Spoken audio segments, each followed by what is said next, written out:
Just the Tips. All right, everybody, it's Adam and Mike, Just the Tips Podcast, number 85, here at Wiltwick. Yeah, dude.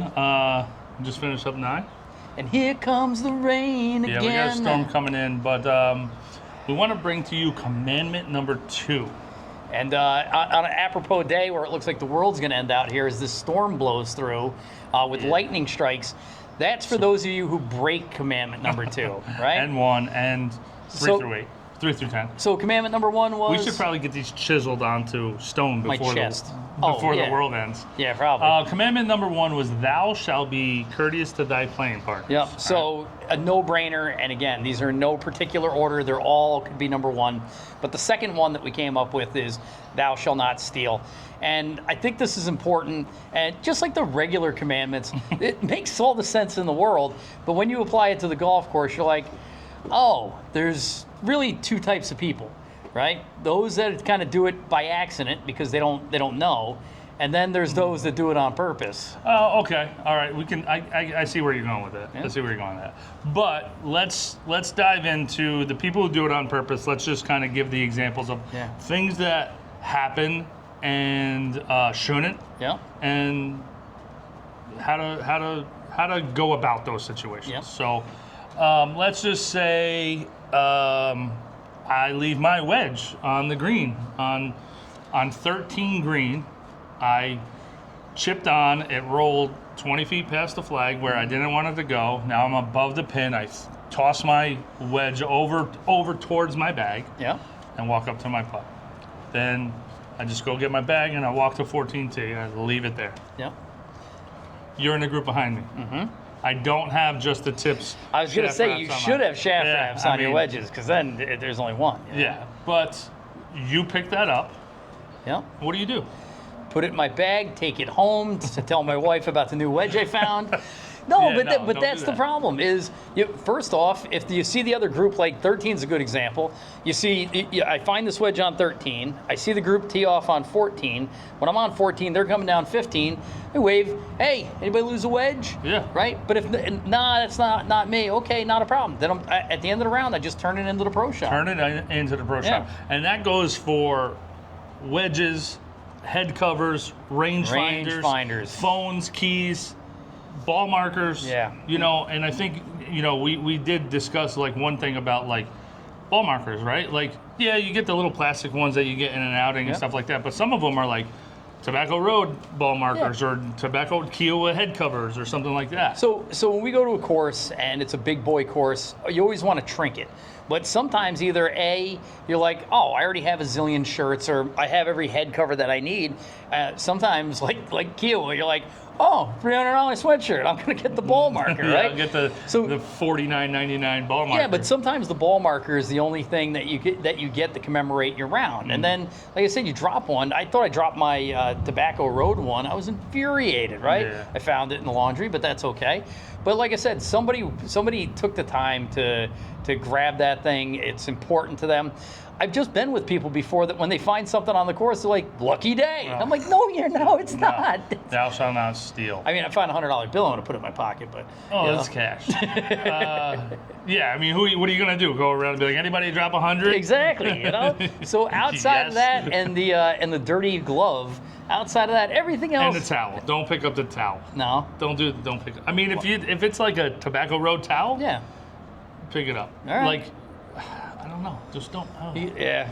They're kind of gross sometimes. Yeah, don't pick up the towel. Maybe pick it up with your wedge and hook it on like a bench or something. I don't know. It baffles the mind that somebody would play golf and find a piece of equipment or a piece of memorabilia on the course and just be like, oh, wow. This is mine now. Yeah, you're coming home with me.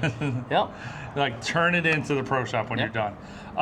Next one, which I think you were talking about, you don't do it on purpose or is, dude, I yanked my ball off a 12T and hit it into 17 fairway. Yeah. And group is coming up. And I'm walking, they're riding. Yeah. I'm over there walking. And this old guy picks it up. Cool. Brand new tricks on. Yep. Puts it in his pocket. Yeah. Home run. Great day for him. He can't even. I should have signed it for him. He can't even pronounce Strixon, but now he's got a new Squatch Quell ball in his bag. But bottom line, dude, there's nothing like walking through the rough and finding that perfect pearl. It looks like somebody dropped that Pro V out of their bag. It looks like it fell out of the sleeve. But chances are that they hit it there and they're still looking for it. I mean, there's always the exception, but if you're on the course, don't pick up a ball. Don't pick it up. Don't pick it up. Don't pick it up. Now, here's the deal, right? We've played plenty of other courses where the holes don't go alongside each other, right?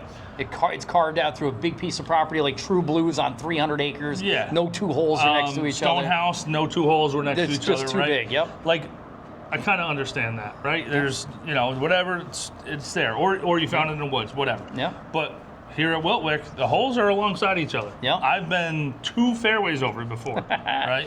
You do hit it long and wrong. Don't pick it up. Yep. Don't pick it up. I'll tell you my favorite one. I was playing a match with the commissioner, and we were coming down 18 in a money match, and I hit my ball left between 10 and 18. You were there, right? Yeah, I was with you. And I watched these guys tee off at 10, and they went over near where my ball was, and you think you see somebody pick it up, and they drive away.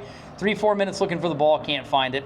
The commissioner jumps in the cart, drives all the way up to the 10th green, brings the guy back with him and said, "Where'd you pick it up from?" Yeah, put it down. And put it back down. He did have him by the back of the neck also. and he drops the ball. He places the ball down there, and then the commissioner didn't give him a ride back. Yeah. He made him walk 350 yards back to the green. So people do get aggressive out there. He didn't, by the way. He didn't have him by the back. But I've had one in matches before, in club championship matches, where I'm pretty sure somebody picked up the ball. We can't find it. There was a group over there, and then you got to go re-tee because it's a lost ball. So in the last episode, we talked about like some of the shorts that we needed to do as we were having this conversation.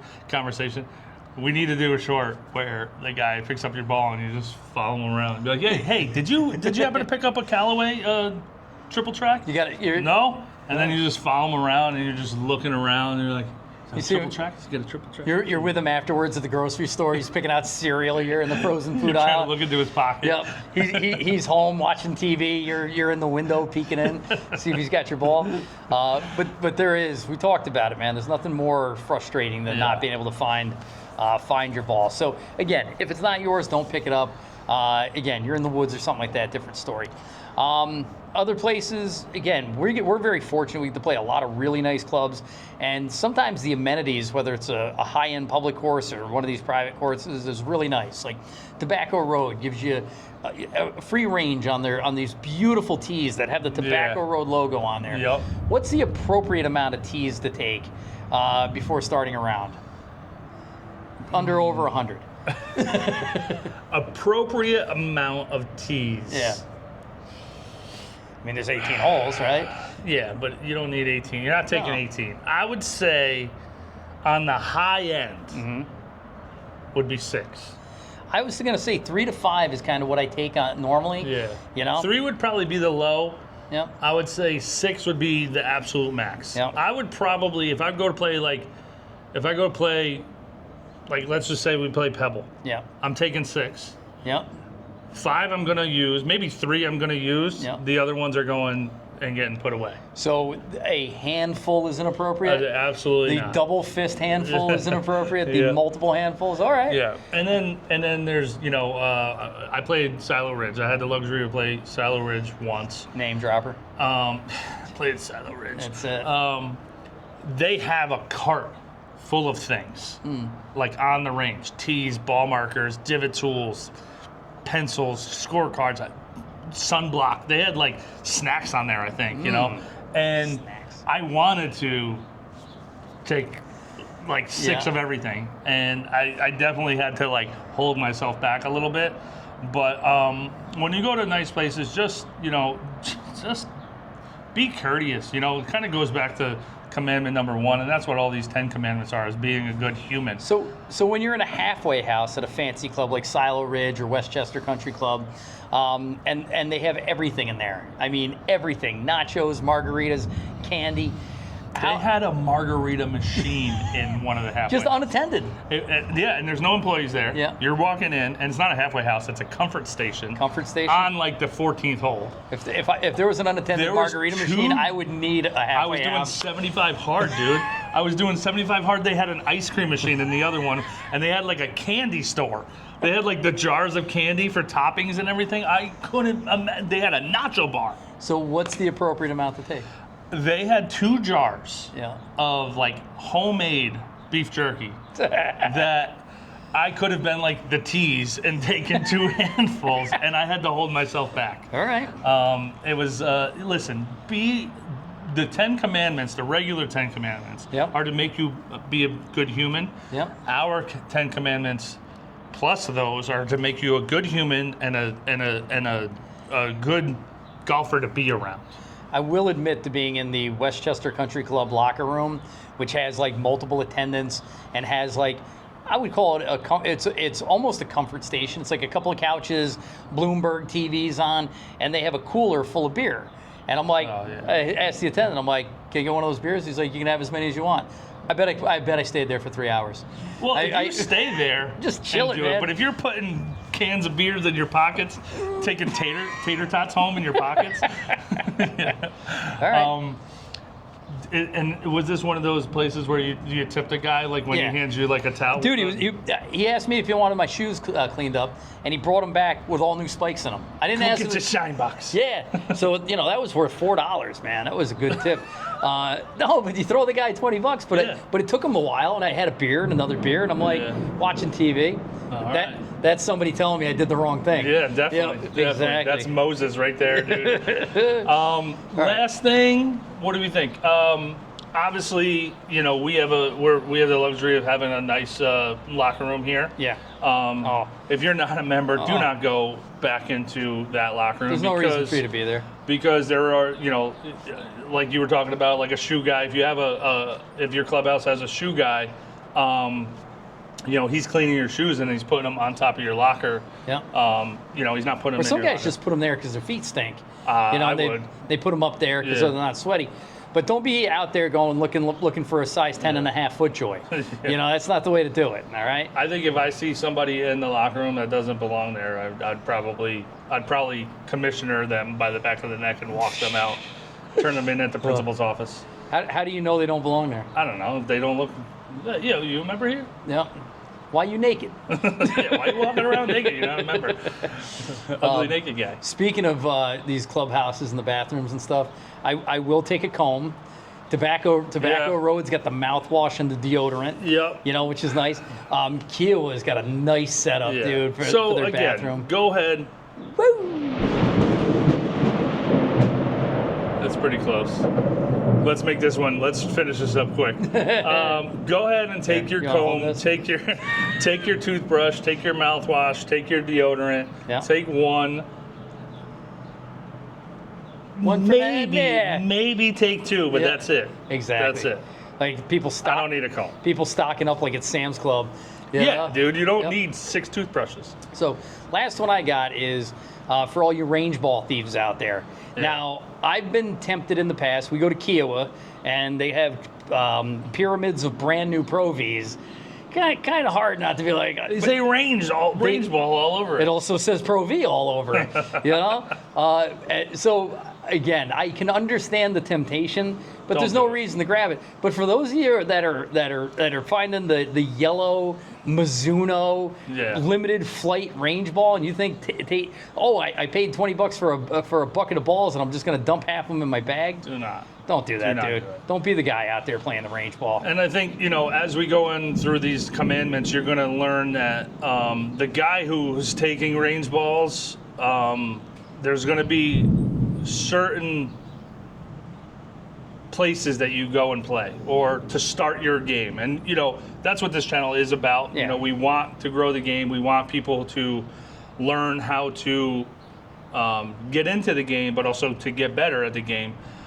But there's a way to do it. Yeah. And coming to a country club as your first 18-hole round and taking range balls and taking a whole thing of tees and stealing combs and going into the men's locker room, not the way to start. Nah. So No. So bottom line is just like the thou shalt not steal on the what are we going to call those? The old school commandments, the old ones. The retro commandments. It's the same thing here, but just identifying, like I said, police yourself, police your friends around you. There's just no reason to be that guy. One thing we didn't talk about is sneaking on a golf course. Oh yeah. Yeah. Don't sneak on the golf course. That's not cool. Unless it's Augusta. We should sneak on Augusta. We would get shot. Yeah, I think that is policy. Yeah, it's below the Mason-Dixon line. You'll probably get exactly. Yeah. You see Mike running through the woods. Would you be all right though if you got shot and just they left your body at Augusta, and you're like in Rays Creek like for the rest? Like the last thing you see is as your lights go out is Hogan's Bridge. Yeah, it'll probably be okay. Like I could imagine my last thought it'd be on number 12. Like, the wind really does swirl here. Oh yeah, I definitely 3-putt from there. That's it. Definitely don't be long. Yeah. But yeah, don't sneak on a golf course. Other than that, I mean, bottom line, like, just be a good human, man, on the golf course, which makes you be a good golf human. Listen, this podcast doesn't have to be long. No. But again, it's our job to give this information. Like I said, two types of people. Those that don't know you shouldn't take all the tees, and then those, then there's the ones that do know they shouldn't take off all the tees and do them anyway. Let's police as a community. Yep. So, but man, this one doesn't have to be long. It's pretty straightforward. Yep. But it's still one of the 10 commandments. All right, man. Well, like I said, that rain's coming down hard. So thank the sponsors, all the Strands courses, True Blue Caledonia, the Steve Dressler Golf School, Tot Hill Farm, Tobacco Road, Royal New Kent and Stonehouse. Love you guys. All right, Kennett Custom Wedgewoods, Base Cigars, Sundog. You guys know who you are. Checking the links down below. Yep. All right. Buy your shirt. All right. I'm Adam. I'm Mike.